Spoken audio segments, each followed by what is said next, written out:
భయపడుతుందా Congress party బీజేపీకి ఏమైనా భయపడుతుందా? మాకు భయం లేదు, వాళ్ళకి భయం ఉన్నది. వాళ్ళకి భయం ఉండే మా నాయకులందరూ గుంజుకుంటున్నారు. మీకు భయం లేకపోతే మా వాళ్ళు ఎందుకు తక్కువ పడుతున్నారు? మీకు భయం ఉంటే కదా 7 రాష్ట్రాలలో మా ప్రభుత్వాన్ని గుంజేసిను. ఎందుకు 300 మంది ఎమ్మెల్యేలు ఇప్పటిదాకా గుంజరు? మీరు సిగ్గుశరం ఉందా మీకు?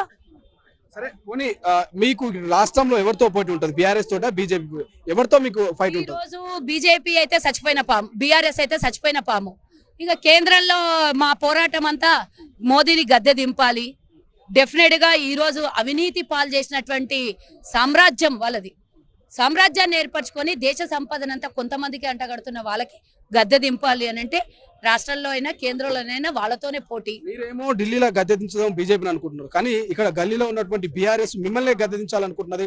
డబుల్ ఇంజన్ సర్కార్ అంటారు బీజేపీ నాయకులు. వీళ్ళేమో ఏడాదిలో ప్రభుత్వం కూలిపోతుంది, మళ్ళీ అధికారంలోకి వచ్చిన ఆశ్చర్యం లేదంటూ మాజీ ముఖ్యమంత్రి కేసీఆర్ సాత్ మిల్కే కామ్ కరేతో క్యా హోతా. బీజేపీ బీఆర్ఎస్ ఒకటే కాబట్టి వాళ్ళు మాట్లాడేదే వీళ్ళు మాట్లాడుతున్నారు. వాళ్ళు 3 ఏళ్లలో ప్రభుత్వం పడిపోతుంది అంటారు, వీరున్న ఎమ్మెల్యేలని లాగేస్తామంటారు. అంటే అర్థమైంది వీళ్ళ మాటనే వాళ్ళ ఓట్లలో వచ్చింది అంటే డెఫినెట్ గా బీజేపీ బీఆర్ఎస్ కలిసి ఆడుతున్న డ్రామాలో భాగంగా కాంగ్రెస్ ప్రభుత్వం కూలిపోతుంది అని బీజేపీ అంటది. 3 నెలల్లో మాకు 20 మంది ఎమ్మెల్యేలు టచ్ లో ఉన్నారని బీఆర్ఎస్ అంటది. నేనంటున్నా మీకు ఉన్నటువంటి 34 మంది ఎమ్మెల్యేలు మీరు 20 మంది గుంజ లోపల 30 మంది ఇక్కడ వస్తే మీరేం చేస్తారో అర్థమైతలేదా? ఏం చెప్తారు? 12 సీట్లు ఇస్తే రాష్ట్ర ప్రభుత్వం మెడలు ఉంచుతా, మీకు ఖచ్చితంగా న్యాయం చేస్తా అంటున్నారు మాజీ ముఖ్యమంత్రి కేసీఆర్. 9 మంది ఇస్తే ఏ మొరగ పెట్టిండంట?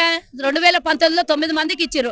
నల్ల చట్టాలు వచ్చి దేశం నలుమూలల నుంచి వచ్చి దేశ రాజధాని నడుబొడ్డులో కూర్చొని 16 నెలలు అష్ట కష్టాలు పడి 780 మంది చచ్చిపోతే ఒక్కరోజు పరామర్శించని పోలేదు. కేంద్రం మెడలు ఉంచుతారు, ఆడపోయి మెడలు వంచి కావాల్సినవన్నీ చేసుకునేటోడు మెడలు వస్తారు. ఈడ గల్లీలో లేవు, ఢిల్లీలో లేవు, ఏ రాష్ట్రంలో నీ ఉనికినే లేదు. నువ్వు 12 మందికి ఇస్తే ఆడపోయి చేసేదేంది?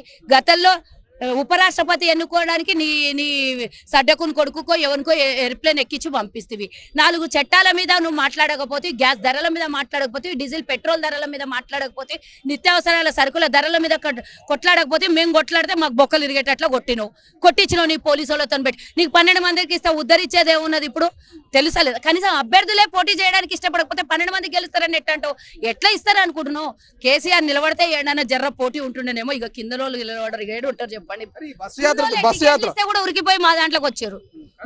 మీరు ప్రధానంగా కాంగ్రెస్ పార్టీ ఫిరాయింపులకు పాల్పడుతున్నది, భయభ్రాంతులకు గురి చేసి వాళ్ళని పార్టీలో చేర్చుకుంటున్నారు. వాస్తవేనా? వాళ్ళనే పిలిచి అడగాలి, పోయిన వాళ్ళని పిలిచి అడగాలి. భయానికి పోయినరా, నువ్వు చేసే వేషాలకు పార్టీ ఇడిచిపెట్టి పోయినరా అని వాళ్ళని అడగాలి.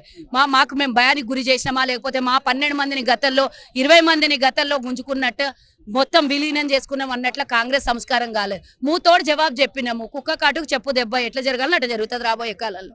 ఫైనల్ గా మాజీ మంత్రి కేటీఆర్ అంటున్నారు, నువ్వు మగాడివైతే ఆ రుణమాఫీ చేయి 15 ఆగస్టు లోపల, నేను రాజీనామా చేస్తా, నువ్వు రాజీనామాకు సిద్ధమా అని అంటున్నారు. ఏం చెప్తావు? ఆయన ఏమున్నాడు ఆయన తెలుసుకోవాలి. ఎవరి మొగోడో ఆడోడో అనేది ఆయన అట్లాంటి మాటలు, అసభ్యకరమైనటువంటి మాటలు మాట్లాడితే నేను దానికి సమాధానం చెప్పలేను. కానీ ఒక్కసారి అడుగుతున్నా, మీ నాయనకు చెప్పు, నువ్వు గతంలో ఇస్తాను ఇంటికో ఉద్యోగం గురించి ముచ్చట మాట్లాడితే నిన్ను దింపేసాను. మళ్ళా చెప్పినా కూడా దింపేసాను. ఇప్పుడు మేము చెప్పినాము ఆగస్టు 15వ తారీఖు దాకా మేము రైతు రుణమాఫీ చేస్తాము. ఇస్తా అన్న వచ్చే రెండవ పంటకు 15,000 రూపాయలు రైతు బంధు ఇస్తామని చెప్పేసాము.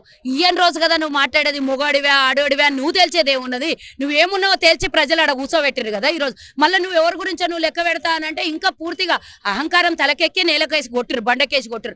ఇంకా అహంకారంగా మాట్లాడితే నేను ఒకటే చెప్తున్నా అందరి దగ్గర, వీళ్ళకి అహంకారం వల్ల బాగా డబ్బు ఎక్కువైపోయి అహంకారం వచ్చి ఆ డబ్బంతా గుంజుకొని ప్రజలకి ఈరోజు పనిచేస్తే అహంకారం తలకెక్కిన అహంకారం కాళ్ళ దాకా దిగుతుంది, అప్పటిదాకా దిగదు. కాబట్టి ఆలోచించుకోవాలి ప్రజలు, ఇంకా పూర్తిగా తిరస్కరించాలి.